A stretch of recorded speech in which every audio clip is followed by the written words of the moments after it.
জলবায়ুর পরিবর্তনের প্রভাব এবার ফলের বাজারেও চলছে নানা রঙের ফলের উৎসব।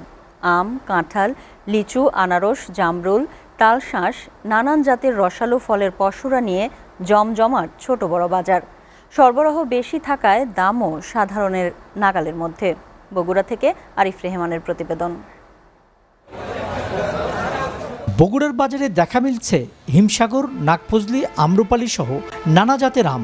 কাঁঠালও পেকে গেছে, আর সঙ্গে আছে আনারস, রসালো লিচু, ঠান্ডা তালশাঁস আর জামরুল, ড্রাগন, পেয়ারা।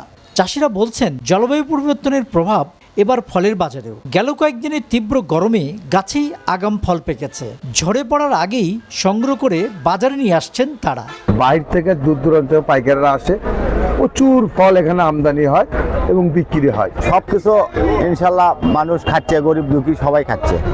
বগুড়া ফল উৎপাদনে উদ্বৃত্ত না হলেও চাহিদা মেটাতে আসছে নওগাঁ, রাজশাহী, চাঁপাইনবাবগঞ্জ, দিনাজপুর সহ বিভিন্ন জেলা থেকে। প্রতিদিনই নতুন করে যোগ হচ্ছে রসালো ফলের বহর। সরবরাহ বাড়ায় দাম নাগালের মধ্যে রয়েছে। মালের দাম এবার খুব কম, গরিব মানুষের নাগালের মধ্যে আছে।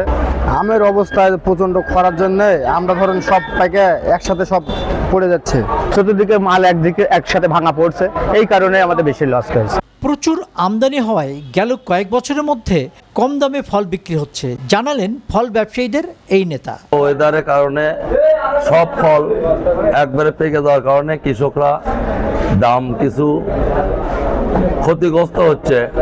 শুধু স্বাদ নয়, পুষ্টিও নিশ্চিত করছে এই মৌসুমি ফল। আর দাম কম, ফল খেতেও পারছেন অল্প আয়ের মানুষরা।